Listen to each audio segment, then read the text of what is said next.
Hello guys, friends, कैसे आप सब लोग। 5 दिन बाद में जो है वो मिलना हो रहा है आपसे। क्लासेस अपलोड जो है वो नहीं की, बीच में लाइव क्लासेस स्टार्ट कर दी थी, बट जो है वो अपने कंटिन्यू अब जो है वो क्लास अपलोड ही करेंगे। रात को 9 बजे तक जो है वो क्लास अपलोड हो जाएगी।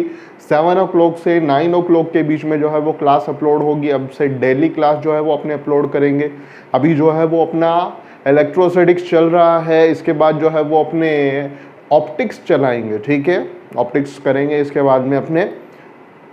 और जो है वो नए व्यूवर्स से उनको बोल देना चाहता हूँ कि जो है वो चैनल को सब्सक्राइब कीजिए, बेल आइकन दबाइए, ताकि जो है वो आपको कंटिन्यूस जो है वो अपडेट मिलती रहे। पुराने लेक्चर्स को देखिए ताकि जो है वो पीछे वाला समझ में आए आपके। आज जो है वो अपने इलेक्ट्रोस्टैटिक्स का जो है वो एक नया टॉपिक पढ़ेंगे। गाउस के नियम के अनुप्रयोग तक जो है वो अपने कर चुके थे। अपना जो है वो आज का जो नया टॉपिक है वो क्या है, आज का नया टॉपिक है अपने पास में आवेशित चालक की सतह पर बल व दाब। ठीक है, आवेशित चालक की सतह पर बल व दाब। जब अपने किसी आवेश को जो है वो किसी चालक को जो है वो क्या देते हैं, धनावेश देते हैं। जैसे मैंने धनावेश दिया, इस गोले को जो है वो मैंने धनावेश दे दिया, कितना, 10 कूलम धनावेश दे दिया। ठीक है, ये 10 कूलम धनावेश जो है वो पूरे गोले पर की पृष्ठ पर। ये गोला कैसा है, चालक गोला है। तो चालक गोले में आवेश कहाँ पर होता है, मैंने आपको समझाया था। चालक गोले पर आवेश जो है वो हमेशा कहाँ पर होता है, पृष्ठ में। अंदर जो है वो आवेश नहीं होता है, क्योंकि अंदर आवेश देंगे तो आवेश निकल कर कहाँ आ जाएगा, बाहर आ जाएगा। क्योंकि समान आवेश के बीच में क्या होता है, प्रतिकर्षण बल होता है। और वह अपने मध्य में दूरी जो चाहते हैं वो क्या चाहते हैं, अधिकतम चाहते हैं। इसलिए ये जो है वो कहाँ पर आ जाएगा, पृष्ठ पर आ जाएगा। तो इसे पृष्ठ पर जो है वो समान रूप से ये क्या हो गया, वितरित हो गया। अब अगर मैं जो है वो यहाँ पर आवेश और बढ़ाता हूँ, ठीक है, आवेश और बढ़ाता हूँ, तो इन आवेशों के मध्य प्रतिकर्षण बल जो है वो और ज़्यादा जो है वो क्या होगा, बढ़ जाएगा। और यहाँ पर पृष्ठीय आवेश घनत्व अगर मैं और बढ़ाऊँ, आवेश और दूँ, तो पृष्ठीय आवेश घनत्व और ज़्यादा देने से यहाँ पर जो है वो इनके बीच में प्रतिकर्षण बल और ज़्यादा जो है वो क्या होगा, बढ़ जाएगा, है ना। तो अगर मैं सिर्फ एक छोटे से हिस्से के बारे में बात करूं, ये अल्पांश ए बी ले लूं मैं, ठीक है, ये अल्पांश ए बी ले लूं, है ना। तो इस अल्पांश ए बी पर, इस अल्पांश ए बी पर ये जो वाला जो पार्ट दिख रहा है, ठीक है, ये वाला जो पार्ट दिख रहा है अल्पांश ए बी, इस अल्पांश ए बी पर जो है वो बाकी की सतह जो है वो प्रतिकर्षण बल लगाएगी ना। जैसे इसको अलग कर लो, अल्पांश ए बी को क्या कर लो, अलग कर लो, इस तरीके से कर लो, ये अल्पांश ए बी, है ना, और ये बाकी का जो है वो आपका गोला। तो इस पर भी धनावेश और इस पर भी क्या, धनावेश, है ना। तो धनावेश धनावेश एक दूसरे को क्या करते हैं, प्रतिकर्षित करते हैं। तो ये जो है इस पर प्रतिकर्षण बल लगाएगा, किधर लगाएगा, पृष्ठ के अभिलंबवत बाहर की तरफ, ऊपर की तरफ, क्योंकि ये नीचे है ये ऊपर है, तो किधर लगाएगा, पृष्ठ के अभिलंबवत बाहर की तरफ, मतलब ऊपर की तरफ। अगर अल्पांश आप जो है वो ऊपर न लेकर कहाँ लो, साइड में लो, ऊपर न लेके कहाँ पर लो, साइड में लो। जैसे आपने जो है वो अल्पांश कहाँ पर लिया, अल्पांश जो है वो आपने यहाँ पर ले लिया, ठीक है। ये वाला हिस्सा थोड़ा सा अलग कर देते हैं, ठीक है, ये वाला हिस्सा इधर कर देते हैं। तो ये पूरा पृष्ठ जो है वो इस पर प्रतिकर्षण बल लगाएगा, किस तरफ लगाएगा, इस तरफ, राइट साइड की तरफ, पृष्ठ के अभिलंबवत बाहर की तरफ। अगर अपने नीचे वाला हिस्सा ले, है ना, अल्पांश नीचे वाला हिस्सा ले, तो क्या होगा, तो जो है वो इस पर बल नीचे वाला हिस्से को अलग कर दे, तो ऊपर वाला हिस्सा नीचे वाले धनावेश पर किधर लगाएगा, नीचे की तरफ बल लगाएगा। तो हमेशा जो है वो किसी भी बिंदु पर, अपने चालक के किसी भी बिंदु पर अगर बल की दिशा देखें, तो बल की दिशा जो है वो किधर होती है, पृष्ठ के अभिलंबवत बाहर की तरफ बल लगता है चालक की सतह पर हमेशा। यहाँ पर इस पॉइंट पर देखूं तो ऊपर की तरफ, इस पॉइंट पर देखूं तो इस साइड, इस पॉइंट पर देखूं तो इस साइड, इस पॉइंट पर देखूं तो इस साइड, इस पॉइंट पर, मतलब पृष्ठ के अभिलंबवत जो रेखा खींच दोगे ना, वही उस पृष्ठ के उस बिंदु पर लगने वाले बल की दिशा होगी। अब अपने को वो बल कैलकुलेट करना है, तो अपने को ए बी पर जो है वो कैलकुलेट करना है, क्या करना है, बल कैलकुलेट करना है। ये बल कैलकुलेट करने के लिए कि इस पर जो है वो बल कितना लगेगा, अपने को फाइनली जो है वो क्या कैलकुलेट करना है, D F A B calculate करना है कि अल्पांश पर जो है वो लगने वाला बल कितना होगा। अल्पांश है, नाम क्या है, ए बी, बल एफ ए बी, अल्पांश है इसलिए किससे डिनोट कर रहे हैं, डी से, बहुत कम, है ना। तो यहाँ पर ए बी के कारण जो है, ए बी पर बाकी सतह के कारण जो बल लगेगा, उसके लिए जो है वो अपने 2 पॉइंट जो है वो लेते हैं। एक पॉइंट लेते हैं पॉइंट पी, जो कि कहाँ पर है, बाहर है, और एक पॉइंट लेते हैं पॉइंट Q जो कि कहाँ है, अपने इस गोले के अंदर है, चालक गोले के अंदर है। अब एक बात मैं आपको बता दूं, अभी ये P पॉइंट जो है वो पृष्ठ के बहुत पास में, लेकिन अपने को जो है वो थोड़ा बड़ा कर करके देखना है, इसलिए जो है वो मैंने इसको थोड़ा दूर लिया है, ठीक है। ओके, अब अगर मैं पॉइंट P पर देखूं तो पॉइंट P पर जो है वो अल्पांश AB के कारण और बाकी जो सतह बची, बाकी सतह के लिए मैं यहाँ पर एक नाम दे देता हूँ, बाकी सतह जो है वो ACB है, ठीक है। अल्पांश AB के कारण विद्युत क्षेत्र क्या होगा, E1 होगा, और बाकी जो सतह बची ACB, बाकी जो पृष्ठ बची ACB, उसके कारण विद्युत क्षेत्र क्या होगा, E2 होगा, ठीक है। तो हम लिख देंगे अल्पांश AB के कारण, अल्पांश AB के कारण, क्योंकि अल्पांश पर भी तो विद्युत क्षेत्र है, तो अल्पांश AB के कारण विद्युत क्षेत्र को अपने किससे डिनोट करेंगे, अल्पांश AB के कारण विद्युत क्षेत्र क्या होगा, अपना विद्युत क्षेत्र होगा अपना E1, ठीक है, अपना E1 वेक्टर है ना, क्योंकि विद्युत क्षेत्र कैसी राशि है, सदिश राशि है। तथा शेष पृष्ठ क्या कौन सी बची, ACB, AB को छोड़ दे तो शेष पृष्ठ जो बची ACB, उसके कारण तथा शेष पृष्ठ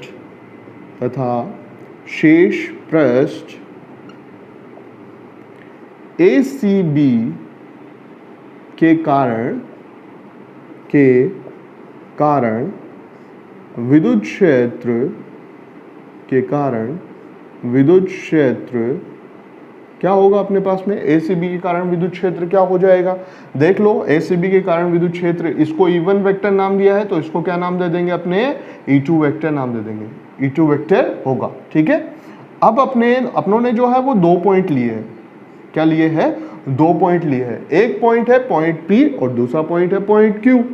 पॉइंट P पर अपने को देखना है कि E1 की डायरेक्शन क्या है और E2 की डायरेक्शन क्या है, पॉइंट Q पर देखना है कि E1 की डायरेक्शन क्या है और E2 की डायरेक्शन क्या है। डायरेक्शन देखने के लिए क्या करते हैं, अपने धनावेश रखते हैं, तो अगर मैं यहाँ पर धनावेश रख दूं तो AB का धनावेश यहाँ पर रखे धनावेश को क्या करेगा, प्रतिकर्षित करेगा, किस दिशा में प्रतिकर्षित करेगा, ऊपर की तरफ प्रतिकर्षित करेगा, तो ये दिशा किसकी होगी, ये दिशा ऊपर की तरफ दिशा किसकी होगी, E1 वेक्टर की होगी, है ना। अगर मैं यहाँ पर धनावेश रखूं तो ACB का धनावेश भी इस धनावेश से नीचे है, तो यह भी इसको किधर प्रतिकर्षित करेगा, ऊपर प्रतिकर्षित करेगा, तो E2 की वेक्टर की दिशा भी सेम होगी। डायरेक्शन P पॉइंट पर जो आ रही है वो अपने पास में क्या आ रही है, सेम आ रही है ना, कैसी आ रही है, सेम आ रही है, ओके।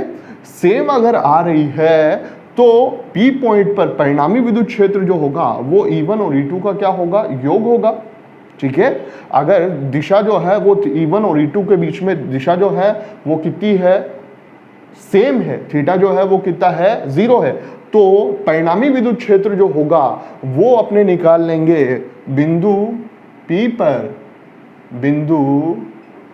पर परिणामी विद्युत क्षेत्र, बिंदु P पर परिणामी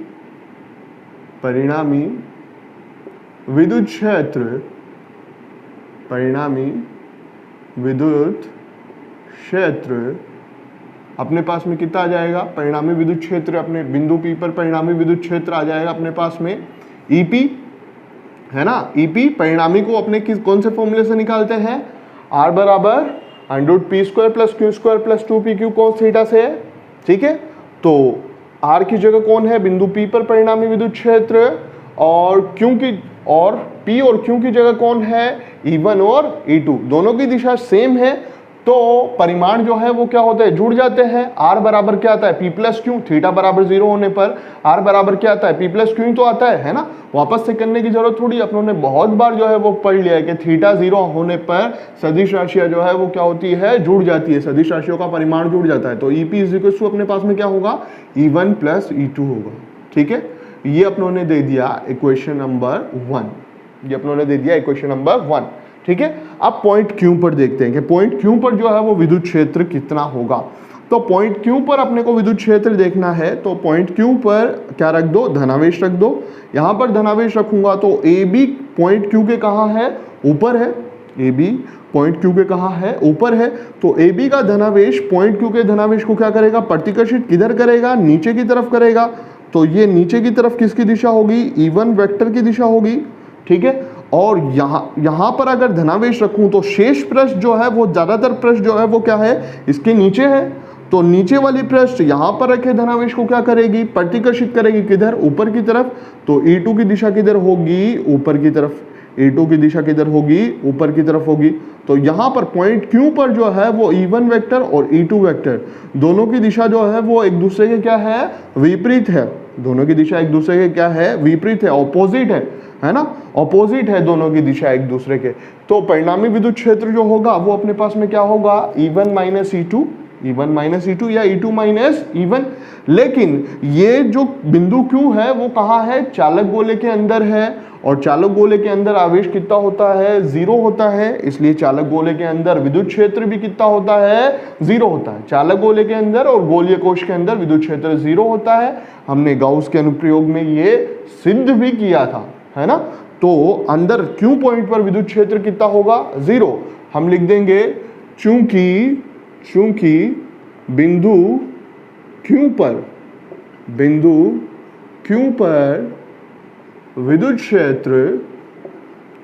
विद्युत क्षेत्र शून्य है। कितना है, शून्य है। तथा E1 व E2 की दिशा क्या है, विपरीत। E1 व E2 वेक्टर की दिशा विपरीत है। E1 वेक्टर व E2 वेक्टर की दिशा विपरीत है। दिशा क्या है, विपरीत, ठीक है। तो अपने पास में क्या आ जाएगा, देखो अगर दिशा विपरीत है तो अपने पास में क्या आ जाएगा, अपने पास में परिणामी कितना है, 0 है। आपने पहले लिख देते हैं EQ vector is equals to EP vector, EQ vector, या फिर सिर्फ परिमाण ही लिख देते हैं ना। परिमाण जो है वो दोनों का क्या होता है, अंतर होता है, जब दिशा जो है वो क्या होती है, विपरीत होती है। तो EQ बराबर E1 माइनस E2, EQ बराबर E1 माइनस E2, क्योंकि बिंदु Q पर E1 और E2 की दिशा एक दूसरे के क्या है, विपरीत है। और अपने को पता है कि बिंदु Q पर विद्युत क्षेत्र कितना है, 0 है। तो अपने यहाँ पर EQ की जगह कितना लिख लेंगे, 0 लिख लेंगे। तो 0 इज इक्वल टू अपने पास में क्या आ जाएगा, E1 माइनस E2 आ जाएगा। तो अपने पास में E2 इज इक्वल टू क्या आ जाएगा, अपने पास में E2 इज इक्वल टू आ जाएगा, E2 इज इक्वल टू आ जाएगा अपने पास में E1। E2 जो है वो किसके बराबर है, E1 के बराबर है। E2 E1 के बराबर है, ये अपनी इक्वेशन नंबर 2। इक्वेशन 2 और 1 से अपने पास में क्या आ जाएगा, E2 बराबर E1। तो यहाँ पर E1 की जगह भी क्या लिख लेंगे, E2 लिख लेंगे। इक्वेशन 2 से E1 की जगह जो है वो अपने क्या लिख लेंगे, E2। किस में, इक्वेशन फर्स्ट में। तो अपने लिख देंगे by equation first and second, by equation first and second, है ना। क्या आ जाएगा अपने पास में by equation first and second, EP is equals to E2 plus E2, ठीक है। अब EP जो है वो कहाँ पर है, EP मैंने बताया था कि बिंदु P पृष्ठ के बहुत पास में है ना। और चालक गोले के पृष्ठ के बहुत पास में है, मतलब पृष्ठ के एकदम समीप है। मतलब पृष्ठ पर जो विद्युत क्षेत्र होगा वही किस पर होगा, बिंदु P पर विद्युत क्षेत्र होगा। और चालक गोले के पृष्ठ पर विद्युत क्षेत्र का मान जो होता है वो कितना होता है, सिग्मा अपॉन एप्सिलॉन नॉट होता है। हमने चालक गोले की सतह पर विद्युत क्षेत्र कैलकुलेट किया था, गोलीय कोश की सतह पर भी कैलकुलेट किया था। दोनों पर जो है वो सेम आता था विद्युत क्षेत्र। आवेश के रूप में कितना था, KQ upon capital R square, त्रिज्या का स्क्वायर। और पृष्ठीय आवेश घनत्व में चेंज करूं तो कितना आता था, सिग्मा अपॉन एप्सिलॉन नॉट। तो बिंदु P जो कि सतह के एकदम पास है, इसे सतह पर ही माना जा सकता है। इस पर विद्युत क्षेत्र कितना होगा, सिग्मा अपॉन एप्सिलॉन नॉट होगा, is equal to E2 plus E2 अपने पास में क्या हो जाएगा, 2E2 हो जाएगा। कितना हो जाएगा, 2E2। तो E2 की वैल्यू जो है वो अपने पास में क्या आ जाएगी, E2 की वैल्यू जो आ जाएगी वो अपने पास में कितनी आ जाएगी, ये 2 उधर चला जाएगा तो E2 की वैल्यू आ गई अपने पास में सिग्मा अपॉन 2 एप्सिलॉन नॉट। ये अपने पास में E2 की वैल्यू आ गई। ये इक्वेशन नंबर 3। E2 जो है वो अपने पास में क्या है, देखो सब लोग देख सकते हो, E2 जो है वो अपने पास में पृष्ठ ACB है। जो AB अल्पांश को छोड़ दे बाकी जो पृष्ठ बची वो है। अब ये पूरे पृष्ठ के विद्युत क्षेत्र में ही तो AB अल्पांश रखा है, बाकी पृष्ठ जो है वो ए बी अल्पांश पर बल लगाएगी। अभी जो अपनों ने डेरिवेशन के स्टार्टिंग में इसको समझा था, है ना, तो अल्पांश ए बी पर जो है वो बल लगाएगी। किधर बल लगाएगी? अभिलंबवत ऊपर की ओर। तो हम ऐसे मान सकते हैं कि अल्पांश ए बी जो है वो पृष्ठ ए सी बी के विद्युत क्षेत्र में रखा है। तो अल्पांश ए बी पर लगने वाला बल आपने अगर कैलकुलेट करें तो कैसे कैलकुलेट करेंगे? अल्पांश ए बी पर अल्पांश ए बी पर E2 विद्युत क्षेत्र के कारण बल, E2 विद्युत क्षेत्र या फिर ACB पृष्ठ के कारण, क्योंकि E2 विद्युत क्षेत्र किसका है? ACB पृष्ठ का है। तो E2 विद्युत क्षेत्र के कारण बल कितना आ जाएगा? बल का फॉर्मूला क्या होता है बेटा? बल का फॉर्मूला होता है जिस पर बल लग रहा है। बल किस पर लग रहा है? अल्पांश पर। तो इसको किससे लिख देंगे? DFAB पर। बल का फॉर्मूला होता है आवेश इंटू विद्युत क्षेत्र। विद्युत क्षेत्र कौन सा? जो कि उस पर बल लगाएगा। और आवेश किसका? जिस पर बल लग रहा है ना। तो विद्युत क्षेत्र क्या आएगा अपने पास में? E2 और आवेश किसका आएगा? अल्पांश का। अल्पांश है ना, तो हम इस पर अल्पांश पर जो आवेश मानेंगे वो कितना मानेंगे? अपने DQ, ठीक है। और इसका जो क्षेत्रफल है अल्पांश का वो कितना मानेंगे? DS। आवेश DQ और क्षेत्रफल DS। तो क्या करना होता है अपने पास में? बल बराबर विद्युत क्षेत्र इंटू आवेश। तो आवेश की जगह अपने क्या रख लेंगे? DQ रख लेंगे। आवेश की जगह क्या रख लेंगे? DQ, ठीक है। अब DQ की जगह जो है वो मैं पुट कर दूंगा। DQ की जगह मैं क्या पुट करूंगा? DQ की जगह मैं पुट कर दूंगा अपना DFAB, है ना। और E2 की जगह अपना क्या आ जाएगा? इक्वेशन थर्ड से E2 की जगह आ जाएगा sigma upon 2 epsilon not, sigma upon 2 epsilon not, है ना। ये आ गया अपने पास में। और DQ की जगह मैं पुट कर दूंगा सिग्मा इंटू DS, ठीक है। ये किसकी जगह पुट किया मैंने? ये पुट किया मैंने DQ की जगह। DQ की जगह क्या पुट कर दिया? Sigma into DS। क्यों पुट किया DQ की जगह सिग्मा इंटू DS? रीजन क्या है? रीजन है कि पृष्ठीय आवेश घनत्व जो होता है वो क्या होता है अपने पास में? कुल आवेश बटा कुल क्षेत्रफल। अगर इस अल्पांश पर बात करूं तो पृष्ठीय आवेश घनत्व सिग्मा जो होगा वो सिग्मा की वैल्यू जो होगी वो कितनी होगी? सिग्मा की वैल्यू जितना आप क्षेत्रफल ले रहे हो उस पर आवेश कितना है, इसी का ही तो रेशियो होता है। तो क्षेत्रफल कितना ले रहे हैं? अल्पांश AB का क्षेत्रफल कितना है? DS। और इस पर आवेश कितना है? DQ। तो सिग्मा इज इक्वल टू क्या हो जाएगा अपने पास में? DQ upon DS। DQ upon DS। तो DQ इज इक्वल टू क्या हो जाएगा? Sigma into DS। तो यहाँ पर जो अपने पास में DQ था, DQ की जगह अपनों ने क्या रख लिया? सिग्मा इंटू DS, है ना। और E2 की जगह अपनों ने सिग्मा अपॉन 2 एप्सिलॉन नॉट रख ही लिया। तो क्या हो जाएगा? सिग्मा स्क्वायर हो जाएगा, sigma square DS upon 2 epsilon not. तो अपने पास में DFAB का फॉर्मूला आ जाएगा, DFAB का फॉर्मूला आ जाएगा। क्या आ जाएगा DFAB का फॉर्मूला? अपने पास में DFAB का फॉर्मूला आ जाएगा sigma square DS upon 2 epsilon not, ठीक है।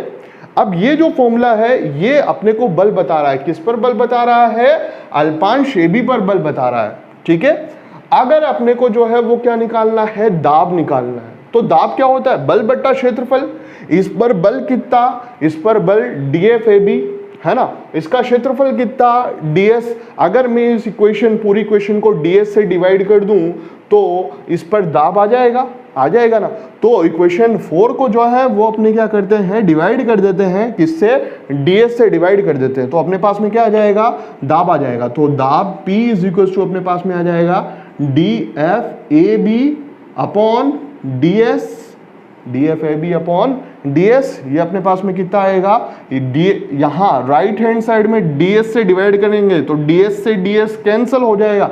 तो अपने पास में क्या आ जाएगा? Sigma square upon 2 epsilon not. ये अपने पास में किसकी वैल्यू आ गई? ये अपने पास में आ गई विद्युत दाब की वैल्यू। ये जो है वो अपने पास में क्या आ गया? विद्युत दाब आ गया। चालक की सतह पर लगने वाला विद्युत दाब sigma square upon 2 epsilon not, ठीक है। ये अपने पास में क्या आ गई? Equation number 5। इक्वेशन नंबर 5 अल्पांश पर लगने वाला बल आ गया अपने पास में इक्वेशन नंबर 4 से। अगर अपने को पूरे पृष्ठ पर जो है वो क्या निकालना है? पूरे पृष्ठ पर जो है वो बल निकालना है तो पूरे पृष्ठ पर भी बल निकाल सकते हैं। अल्पांश पर बल आ गया है इक्वेशन नंबर 4 में अगर मैं उस इक्वेशन 4 का समाकलन कर दूं तो क्या आ जाएगा, पूरे पृष्ठ पर बल आ जाएगा। तो संपूर्ण पृष्ठ पर बल अपने निकाल लेंगे, निकाल लो, किसने रोका है अपने को, तो अपने निकाल लेते हैं। तो अपने पास में आ जाएगा संपूर्ण पृष्ठ पर बल, संपूर्ण पृष्ठ पर बल, संपूर्ण पृष्ठ पर बल अगर अपने को कैलकुलेट करना है तो अपने किसका संपूर्ण पृष्ठ पर बल F होगा, तो हम अल्पांश पर बल का क्या कर देंगे, समाकलन कर देंगे। तो आप DFAB का क्या कर दो, समाकलन कर दो। इक्वेशन नंबर 4 से DFAB की वैल्यू रख दो। DFAB की वैल्यू क्या है, sigma square upon 2 epsilon naught into ds। अब सिग्मा पृष्ठीय आवेश घनत्व और 2 एप्सिलॉन नोट क्या है, कांस्टेंट है। कांस्टेंट कहाँ आ जाएंगे, बाहर। Sigma square upon 2 epsilon note कहाँ आ गया, बाहर। और ds का जो है वो समाकलन हो जाएगा अपने पास में। क्या समाकलन हो जाएगा, ds क्या है, पूरे पृष्ठ का क्षेत्रफल। पृष्ठ कैसा है, गोलाकार है, तो गोले का क्षेत्रफल क्या होता है 4 पाई r स्क्वायर। इसकी त्रिज्या r हो तो अपने पास में क्या आ जाएगा 4 पाई r स्क्वायर। तो ये जो आ गया वो अपने पास में क्या आ गया, चालक की संपूर्ण सतह पर बल। ये जो है वो अपने पास में क्या है, अल्पांश पर बल, और ये जो है वो अपने पास में क्या है, एकांक क्षेत्रफल पर बल। इसका मतलब क्या होता है, एकांक क्षेत्रफल पर बल को ही अपने क्या बोलते हैं, दाब।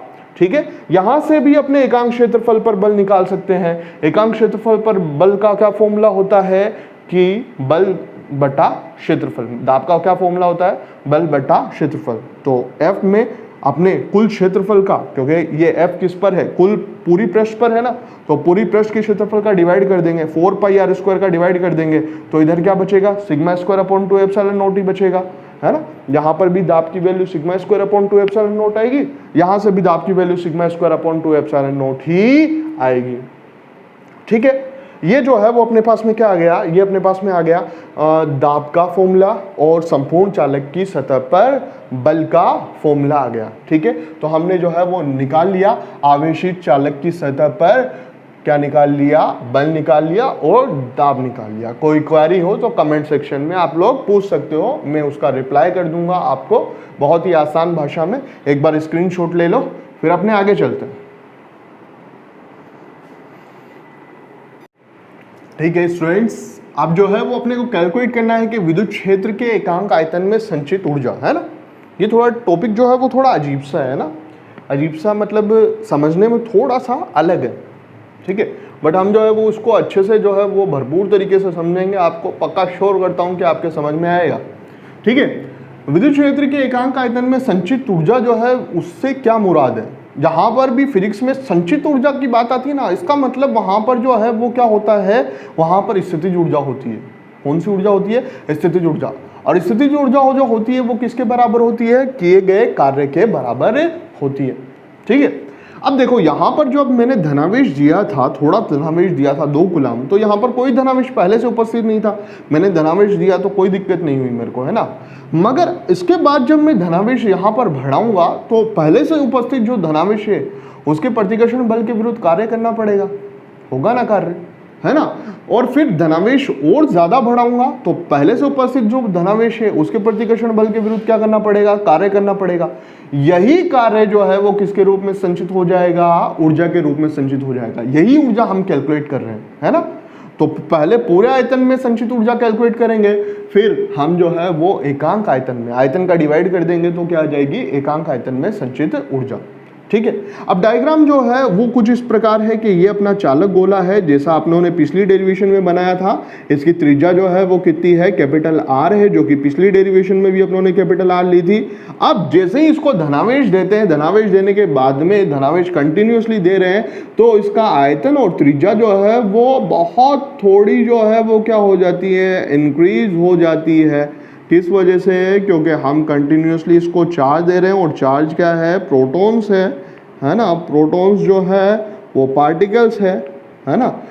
वैसे जो है वो एक्चुअल में प्रोटॉन्स कभी भी नहीं दिए जाते हैं, है ना। इसका मतलब ये होता है कि इलेक्ट्रॉन निकाले जाते हैं, बट यहाँ पर जो है वो अपने धनावेश लेकर ही मान रहे हैं, तो आपको वहाँ पर डीपली नहीं जाना है, ठीक है। तो यहाँ पर इसका जो विद्युत क्षेत्र जो है ना, इसकी जो यहाँ पर आवेश के कारण जो है वो त्रिज्या बढ़ गई। त्रिज्या जो है ये r तो थी, इसके साथ में जो है वो कितनी हो गई, dr हो गई। dr जो है वो क्या हो गई, बढ़ गई, ठीक है। तो dr जो है वो इसकी त्रिज्या बढ़ने में जो कार्य हुआ वो कितना हुआ, वो कितना हुआ। तो कार्य जो है वो अपने कैलकुलेट करेंगे, यही कार्य किसके बराबर होगा, संचित ऊर्जा में। तो कार्य का फॉर्मूला क्या होता है, फोर्स डॉट डिस्प्लेसमेंट। तो अपने फोर्स F और डिस्प्लेसमेंट कितना है, dr है, क्योंकि कितना बढ़ा है dr, तो यहां पर अपने लिख देंगे dr, फोर्स डॉट डिस्प्लेसमेंट, ठीक है। अब डॉट खोलेंगे तो अपने पास में क्या आता है, कोस थीटा। अब थीटा देखना होगा कि कितना है, विद्युत क्षेत्र की दिशा किधर है, ऊपर। बताया था ना पृष्ठ के अभिलंबवत बल किधर लगता है, ऊपर, तो विद्युत क्षेत्र की दिशा भी ऊपर, है ना। और विस्थापन भी किधर हुआ है, ऊपर हुआ है, तो थीटा इज इक्वल टू कितना है, 0 है। तो अपने पास में क्या आ जाएगा, dw is equal to fdr cos 0, fdr cos 0, cos 0 की वैल्यू क्या होती है, 1 होती है। अब अपने को f रखना है, अब क्या रखना है अपने को, f की वैल्यू क्या होगी, f जो है वो क्या होता है, अभी निकाला था, संपूर्ण चालक पर लगने वाला बल, जिसकी वैल्यू अपने पास में कितनी आई थी, sigma square upon 2 epsilon naught into 4 pi r square. ये पिछली डेरिवेशन में संपूर्ण चालक पर बल आया था, है ना। इंटू क्या है अपने पास में, dr है, इंटू क्या है अपने पास में, dr। ये यहाँ पर जो dr दिख रहा है, cos 0 की वैल्यू तो 1 हो ही गई, ठीक है। ये अपने पास में कार्य आ गया। अगर 4 पाई आर स्क्वायर dr को देखो तो ये जो है वो dv के बराबर है या नहीं है, देखो 4 पाई आर स्क्वायर जो है वो क्या है, एरिया है ना, किसका एरिया, ये पूरा एरिया। और dr जो है वो क्या है, मोटाई है ना। अगर आप एरिया को जो है वो तीसरी डायमेंशन के साथ में मल्टीप्लाई करते हो तो आपके पास में क्या आता है, आयतन आता है। तो ये वो आयतन है जिस आयतन में जो है वो क्या हुई है, वृद्धि हुई है। ये वाला जो आयतन है वो है dv। तो 4 पाई आर स्क्वायर dr की जगह क्या रख देंगे, अपने dv रख देंगे। तो अपने पास में क्या आ जाएगा, dw अपॉन बाद में करेंगे अपने, है ना, अपॉन वाला काम अपने बाद में करेंगे, ठीक है। तो अपने पास में dw इज इक्वल टू अपने पास में आ जाएगा, ये इस पूरी टर्म की जगह क्या रखना है, dv रखना है। तो dw इज इक्वल टू आ जाएगा अपने पास में sigma square upon 2 epsilon naught into dv।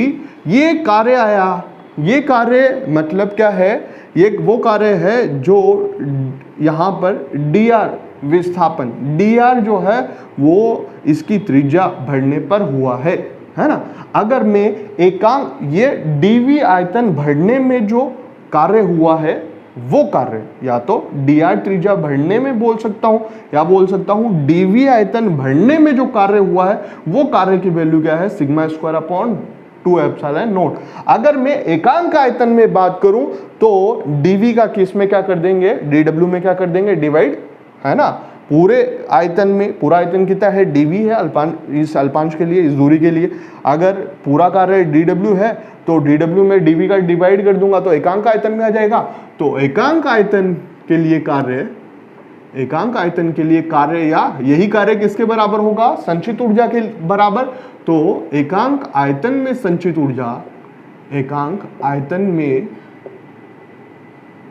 संचित ऊर्जा जो है वो अपने पास में कितनी आ जाएगी, इस dv का डिवाइड कर देंगे तो अपने पास में आ जाएगा dw अपॉन dv। तो अपने पास में क्या बचेगा, sigma square upon 2 epsilon not, sigma square upon 2 epsilon not. और यही क्या है अपने पास में, एकांक आयतन में संचित ऊर्जा, क्योंकि कार्य ही किसके बराबर होता है, ऊर्जा के, कौन सी ऊर्जा, स्थितिज ऊर्जा। तो यही संचित ऊर्जा के बराबर होगा। अब देखो दाब का भी जो है वो अपने पास में फॉर्मूला क्या था, sigma square upon 2 epsilon not. और एकांक आयतन में संचित ऊर्जा का फॉर्मूला भी अपने पास में यही आया है ना।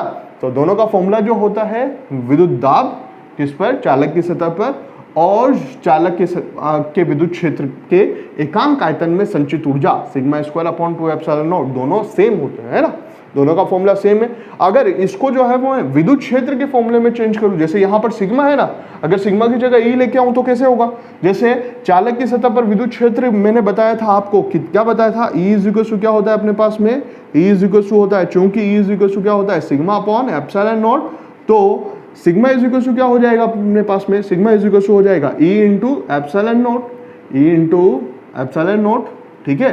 अब ई इंटू एप्सिलॉन नॉट जो है वो सिग्मा की वैल्यू है, उसको यहाँ पर रख दो तो आपके पास में क्या आ जाएगा, P is equal to sigma की जगह ये रख दो तो आपके पास में आ जाएगा E एप्सिलॉन नॉट, दोनों का क्या है, ये स्क्वायर है तो दोनों का क्या हो जाएगा, स्क्वायर हो जाएगा, upon 2 epsilon not, upon 2 epsilon not, एक एप्सिलॉन नॉट से एक एप्सिलॉन नॉट कैंसिल, तो अपने पास में क्या आ जाएगा 1/2 एप्सिलॉन नॉट E स्क्वायर, यह अपने पास में क्या आएगा, दाब भी यही होगा और एकांक आयतन में संचित ऊर्जा भी यही होगी। तो विद्युत क्षेत्र के रूप में अपना फॉर्मूला ये होगा और पृष्ठीय आवेश घनत्व के रूप में अपना फॉर्मूला ये होगा, किसका, विद्युत दाब का और एकांक आयतन में संचित ऊर्जा का, मतलब दोनों डेरिवेशन को अपनों ने फिर से रिवाइज कर लिया। ठीक है, आज के लिए अपने इतना ही पढ़ेंगे, कोई क्वारी हो तो कमेंट सेक्शन में पूछिए, लाइक कीजिए, दबा के शेयर कीजिए, ठीक है। नोट्स जल्दी से आपको जो है वो दे दिए जाएंगे, ठीक है। Okay, thank you, have a nice day.